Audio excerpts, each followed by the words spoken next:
Yeah. All right, does anybody have a problem with me filming this so I can have more content? All right, I appreciate you. Thank you so much. All right, everybody, today we're going to talk about building and coaching a non-salesy sales team, okay? Let's jump into this. I want you to first imagine that you are me and you are a sales account executive at a software startup in New York City. You're coming off your best quarter. You closed the biggest deal that quarter, which was 4 business lines of Gartner, an enterprise deal, and it took 524 days. I hope nobody ever has a sale that takes that long. It's one of the most excruciating things I've ever done, but it did feel good. The week finishes off, and I come to my email on Sunday, and I have a random Monday morning meeting on my calendar with my VP of sales and no context.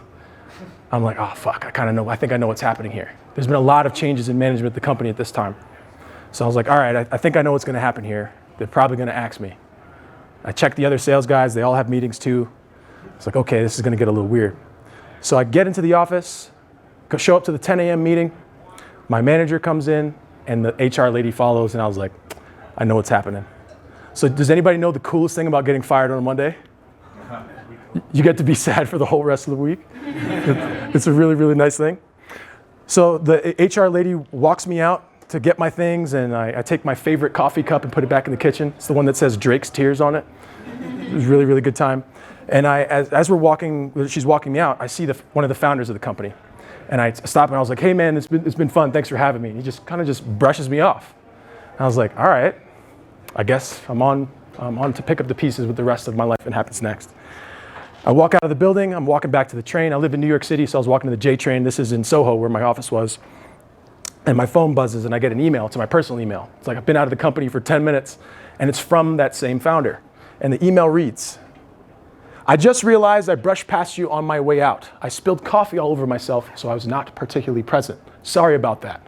Anyway, I just wanted to let you know that I know you got the short end of the stick a lot here with respect to territory, vertical, and management.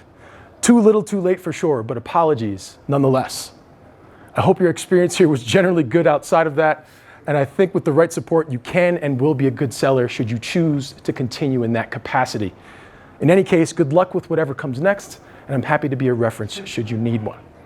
So you can tell this guy probably has a lot of house plants in his house that he doesn't water, right? And I was a plant that day for sure. But why do I share this with you? Yes? Was the subject really yo? That's the real email. Yeah, and it's like 5 years ago, 6 years ago at this point. That's literally what it was.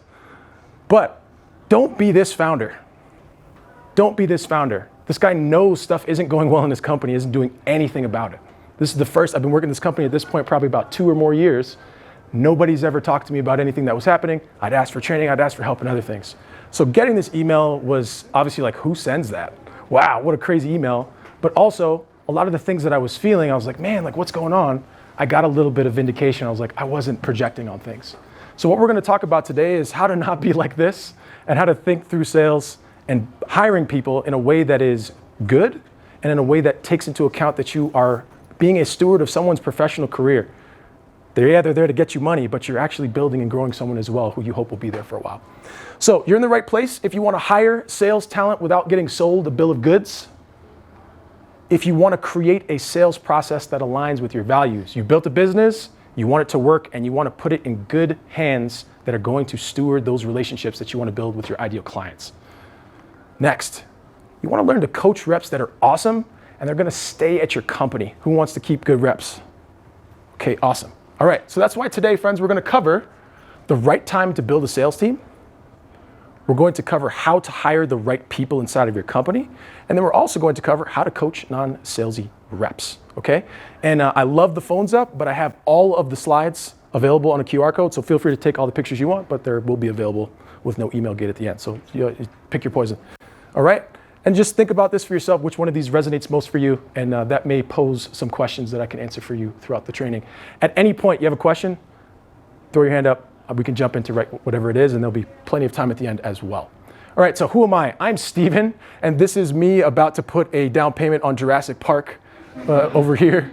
So I'm a sales consultant, and I'm the creator of something I call context selling, which is coaching specifically inside of the sales call for context on how we can speed up sales cycles and increase close rates. because that's one of the key indicators of the health of your business is how you handle those relationships and move people through your funnel. So sales calls are that. I use a 20-point rubric. I'm happy to talk about that with anybody who has a question, but that's what I'm doing. I've led workshops for more than 600 companies in 28 countries, including Nike, Google, HEC Paris, EO, and a whole bunch of other things. And I'm extremely blessed to be able to do what I do. And I do it because I didn't have this support when I was a sales rep, as you can obviously see from the email I showed you before. I take a lot of pride in being the service that I didn't have. So that's why I do what I do. I'm an author. My first book will be coming out in like 2 or 3 months. It's called Superpower Storytelling. And it is a tactical guide to telling the stories you need to lead, sell, and inspire. Because I think stories show, and that is how you sell things better. You show people. Next, I'm a stand-up comedian. So I tell jokes sometimes, and I have a thick skin, and I love to, maybe I don't like myself. That's why I'm doing stand-up comedy and doing sales, but that's what that is. And then, probably interesting is I was once in a Beyonce music video. So you can see right here, if you look at the top right, and there's hair right there, that's me. Okay, so everyone gets 15 minutes of fame. I still have 14 minutes and 59 seconds left, which is exciting for me. All right, so let's do it. Let's jump in. When's the right time to hire a sales team? So again, these are not hard and fast rules. I'm sure some of you will fall into the exceptions, but I'm going to walk you through some of the ways I was trained to think about this, and then we'll talk about some of the exceptions and how that works for you. And we can obviously at any point talk about your specific situation as well. So the first thing, we're going to break this down into your revenue level. Again, there are exceptions, but this is just how you should start thinking about it.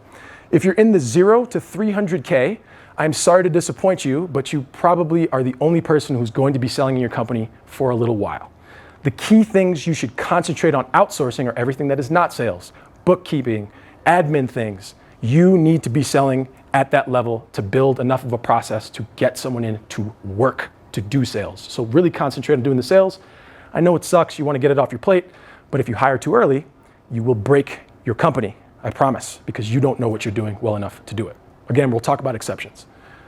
300K to $1 million is when you start hiring SDRs, setters. And I've used acronyms, which was a mistake because some people don't know what those are. SDR is a sales development representative or a business development representative, someone who sends cold emails, cold calls, and sets appointments for your company. Everyone's clear with that, what it is? Okay. And then customer success are people who handle the fulfillment side. Again, you're still doing the selling, but you've outsourced a function of those sales to allow you to do what you do best inside of that. The next level is 1 million to 3 million. This is where you hire people to completely own the entire process of doing the selling for you. And again, you still manage those KPIs, those deliverables, and stay on top of your reps in that way.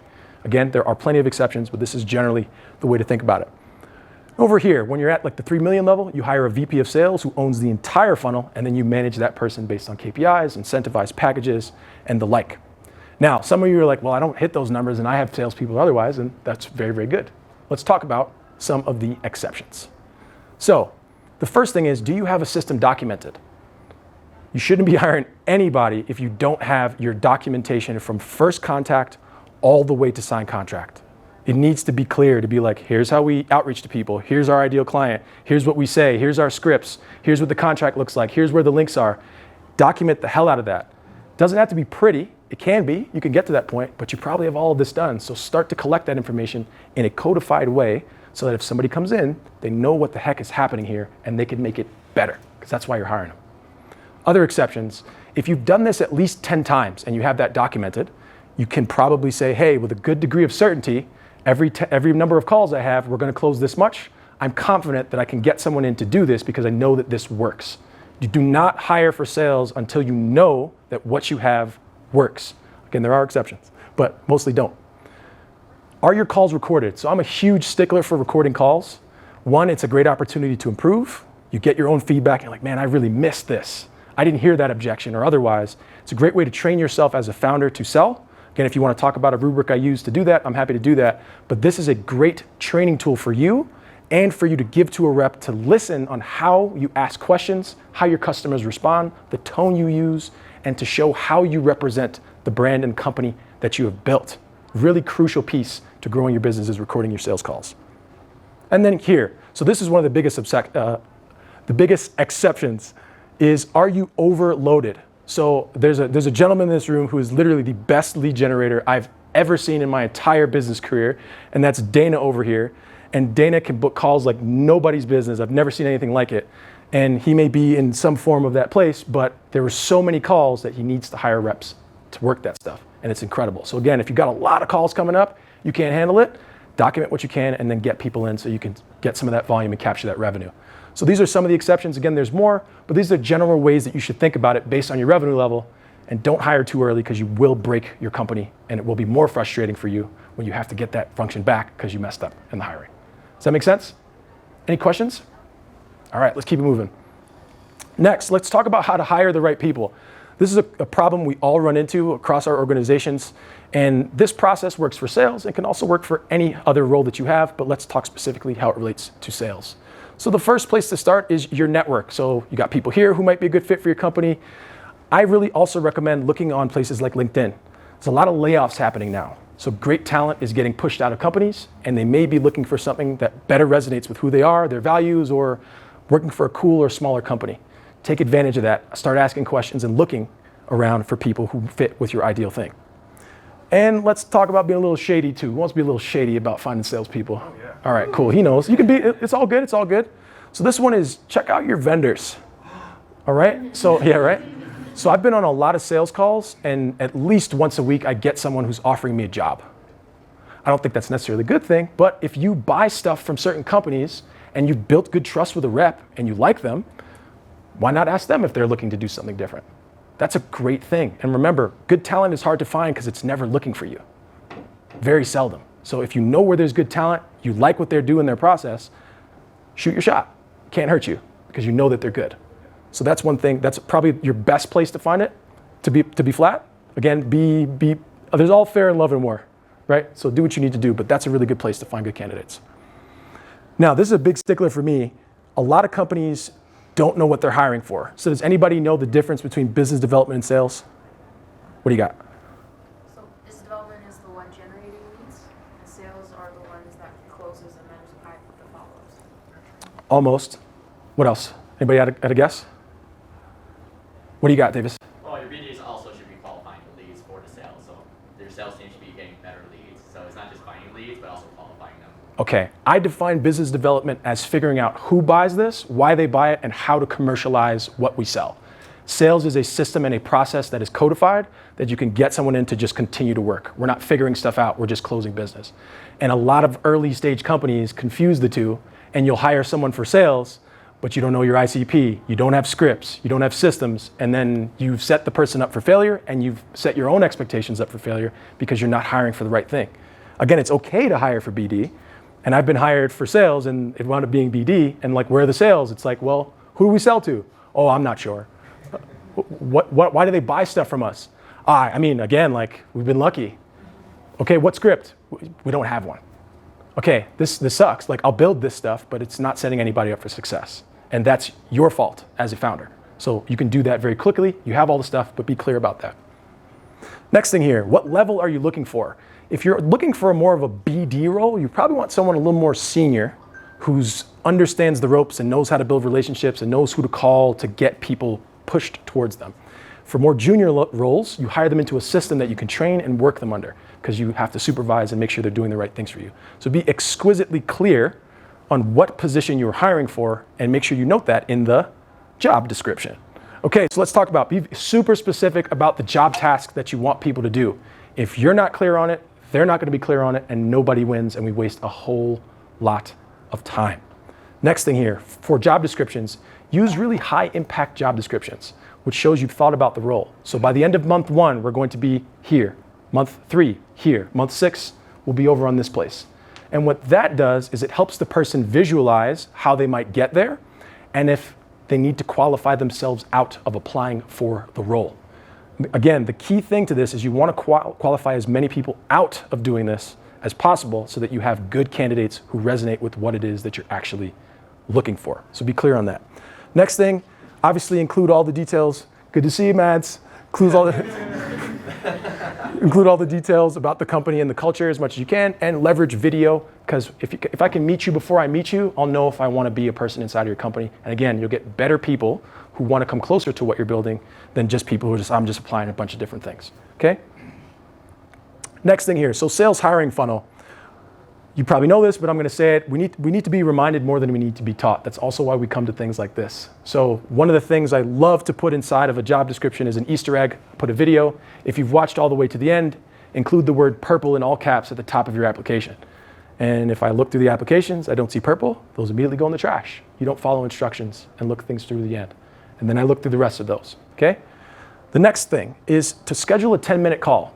So I'm going to go in the school of saying, remember, we want to qualify people out. So a 10-minute call is a call that you should make on the phone, if possible, where you don't schedule a Zoom, and you say, hey, I really loved your application. When's a good time for us to connect really quickly over the phone in the next day or so? So why is that important as well? You want to see how this person treats quick information and how flexible they are. So let's say a client is like, hey, I'm ready to move. You want them to be like, oh yeah, like cool, I'll hop on with you and we'll get towards this deal. You want to test for that. This is a context test for how they think about getting to things quickly or how they schedule next steps. It's a really subtle test before you even bother working with a person. On that call, this is how we should think about it. I want to keep it super short and fast moving, and I'll give you the questions to ask as well, but let's frame it. It should not be more than 10 minutes, just super light and easy, and think of it like a date. You're going to qualify this person out, and in 1 or 2 minutes, you know, like, do I want to spend more time with this person? And that's okay, and that's good. You're going to know if you like this person or not. Remember, we want to qualify people out based on their responses, their fit, and how they approach this little small call. You can really get rid of a lot of people this way. All right, here are the 5 questions you should ask on this call. Again, I just talked with a German gentleman. He's like, you can't ask this question because Germans will tell you exactly how their day is. So adjust that for your zone and culture. But I work in the US and generally with English-speaking people. And the reason you pick this question is you want to test for how positively they look at the world. So if there's like, man, today sucks, bro. Like, it's really hard, man. I'm sorry, but I don't want to work with somebody like that. Because remember, this is the first line for your business. You want people to be positive, not necessarily upbeat and crazy jovial, but you don't want them to be pulling people down into some bad mood. They're representing your business. This is a great question to know exactly how they think about their day. Pretty obvious one, but works a lot. The next here, what's the number one reason they're applying for this role? Did they hear you on a podcast? Did they read your book? Does your mission align with their values? And whatever that is, get a clear picture of why you and why now for this role. The next one here, what's their superpower? This is a great question because it talks about what they're really talented at and how they express themselves. And then you'll get them feeling confident and excited about explaining something to you, which gives you a picture of how they talk about themselves and things that they are interested in. Very important. The next, why are they making a change?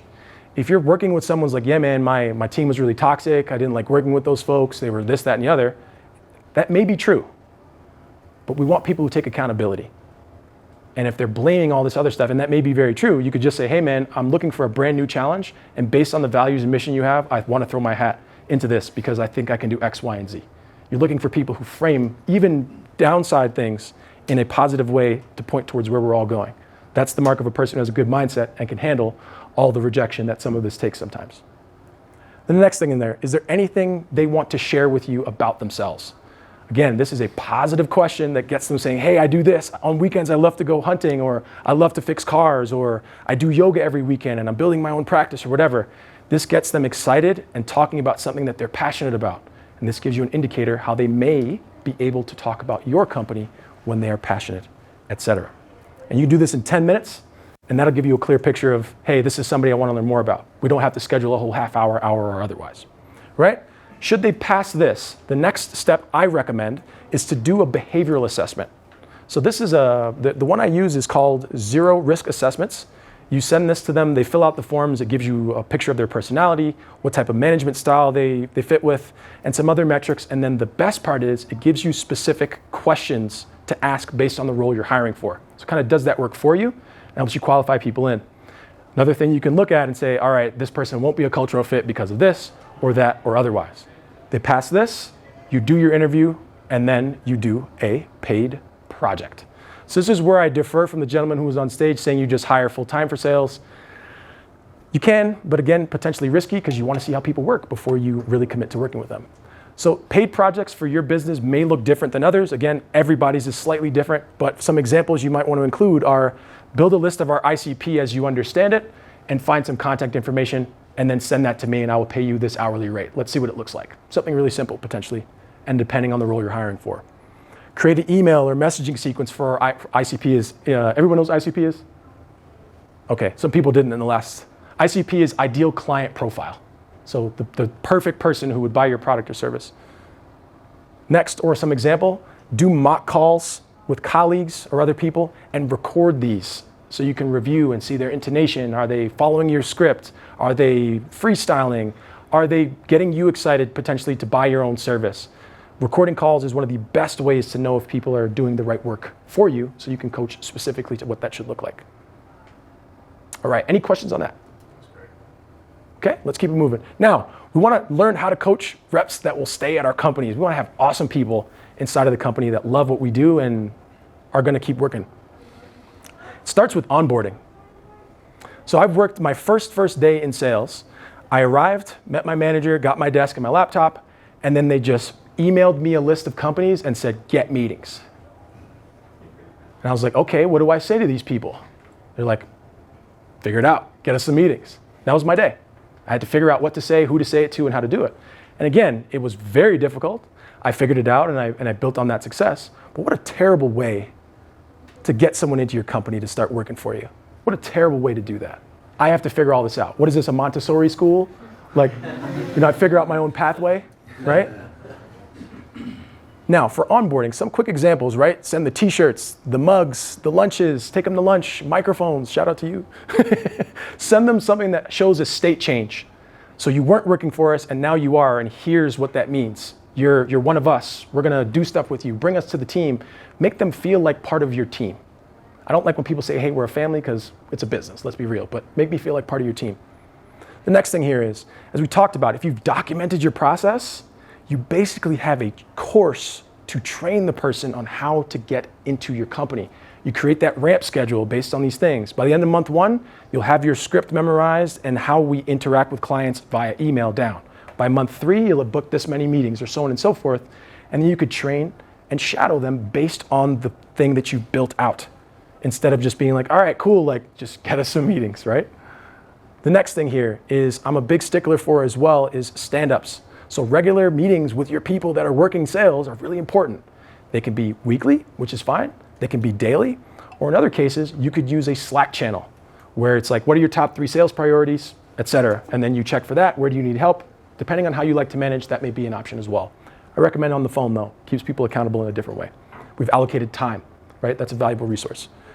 Retros are also really important. So at the end of the week, how did these 3 things go that you were tracking? Where do you need more help? Also get on the phone with people and understand what that looks like. And then over here, man, I'm a huge stickler for call reviews. Like I said again, this gives you a really, really clear picture on how they're doing what they're doing for your business. Did we miss this? Is this something we need more color on? Okay, I didn't train you on that. Oops. It allows you to be more accountable. And again, if you want to learn about the rubric I have, I'm happy to talk about that as well. Here's a quick stat. 42% of reps don't have enough information before they get on the phone. That's your fault as a founder. That's your fault. And I don't mean to be mean or anything. It's just you can do that. You can train people on what to look for and why. And that comes to your process. You can do this. You can lower that number in your organization, give people the right things to look at, the process for how we do research. A quick trick I learned from Julian here was take the company website, throw it in ChatGPT and say, what does this company do? And it'll summarize what that company's website does and enable you to talk about that really quick and minimize your prep time. That's a great tip, Julian. Now, one thing, I'm a big storyteller. Like I said, I'm writing a book on this as well. But there's 3 stories as a founder you should give to your team. The first is your mission. Why are we doing this particular work? Why do we choose to do this? Equip your rep to understand why this is a thing we do, and they can always tell clients why when there's an objection. This is why we do what we do. Because you're feeling this is exactly what we're doing. The next one here is your vision. What does your company and the world look like when your mission is complete? The bigger your mission, the larger following you can gather with that, and that helps people see themselves in the results and outcomes that you're going to take them to with your business. And the other thing with this, especially inside of a sales organization, a lot of people can waste a lot of time doing things that aren't generating money or meetings or moving things forward. The question you can always ask with your vision is what you're doing helping and in service of this? It's always a thesis you can point the company and people's actions back to. The next is milestones. So you probably, if you're in business at all, have some great stories about things you've done and results you've gotten. Like I know Ash, you have a bunch of consultants you've built great presentations for in a really short time, and they closed huge business because you've taken a lot of stress off them. They could prepare better. Tell those stories. That's what people want to hear. Stories are great because they help people better tell their own. I see myself in the action and results that others have. So make sure you give your reps a few of those that they can always share. Quick thing, there's 3 types of objections you get. Is this the right time? Will this work? And this is kind of expensive. You can have a milestone story that speaks to each of those that squashes the objection as they're explaining what it is that you do. Some real quick game for you. Now let's talk about coaching. So y'all heard the funnel? Boom, coaching is a pyramid, okay? Let's jump into here. It starts with situations, and this is why I say the sales call is the best place to coach from, because you start to see specifically where there are gaps. The situation that happens inside of one individual deal is where we then start to know, hey, what skills do I need to train for or hire in or be more clear when I talk to my rep about? I know where there's gaps. The next side is, what systems do I need to leverage? When we know what situations and skills there, we know what systems we need to build. And then from there, it informs the strategies that we use to grow our businesses.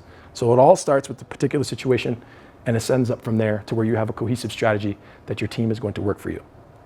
And that, friends, is now why you know what time it is when you need to hire a sales team, how to hire the right people, and how to coach non-salesy reps.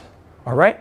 So I open it up for questions. You can get the entire presentation here. Just download No Email Gate. Thank you.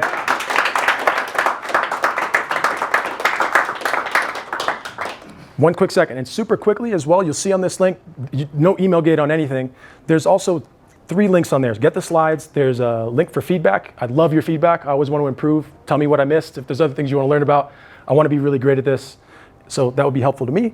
And if you want to hop on a call and learn about anything, there's also a link to do that. So thank you for your time. Open it for questions. Yeah?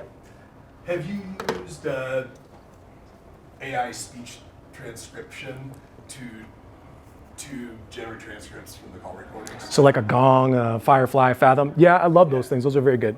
Yeah, I just tried one called Otter AI. Otter's okay, yeah. I think they're really important, but what I think people really miss about them is they give you a picture of who's talking for how long and tone, but they don't give you any actions. Right. So it's like, oh, look, man, I talked for 10% less than that guy. Cool, but did you set an agenda? Did you book a next step? Did you handle this objection well? Where's there room for you to take and make your next call your best call? So Take some of the call away. that's it, right? So that's why I say, again, if you record your calls and, again, for yourself, listen back to it. What did I miss here? And that's the key, and that's where you can improve really fast. Yes, Julian? Yeah, so no, those are actually really great. Excuse me. I'll use it to save a ton of time beforehand, just as you mentioned, like looking up what the website does ahead of time. That saves 30 minutes of research. Yeah.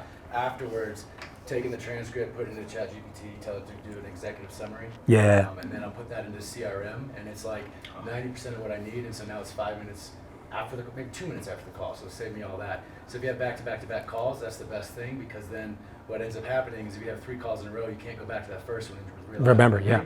But what you do lose with it is ChatGPT doesn't listen with the salesperson's ear. So if Steven tells me he's trying to raise about 12 million, ChatGPT will say he's raising 12 million. And I go, no, it's about. So I'm got to find out what that range is. And so it's going to miss a lot of keys. Context. The salesperson wants to know. Yeah. But at least the data's in the CRM. And most salespeople drop, like sales cycles and sales funnels all break because of lack of follow-up, data entry, the CRM is trash, and GTP can save it. Like it's a lifesaver. It's amazing. Yeah. That's an awesome tip. And you had a question over here. Go for it. Yeah, I'm trying to formulate it. Okay. So I'm working. One of the things I do is I am the sales department somehow for a SaaS company, and they do over $1 million a year. Nice. So that's good. Good time to hire sales. But I'm not a salesperson. Okay. Everybody's a salesperson. And now I'm showing up. Yeah. And now I'm showing up to calls, and I'm able to do some closes here and there. But I don't have a lot of appointments, and so they've said if you want more appointments, you go get them. Okay. And so now I'm in a spot where I'm going, okay, what do I'm at the very basics, and so the answer to this question might be go read this book or something. But where you get appointments? To get these appointments on my calendar, and then hopefully start to build up a sales team out of that if we have success. I mean, that's quite the broad question. So the first thing I would say is it sounds like you have some level of success with making $1 million a year. Get really clear on the ICP And then does anybody know what people buy? People. People buy people, but they buy outcomes first.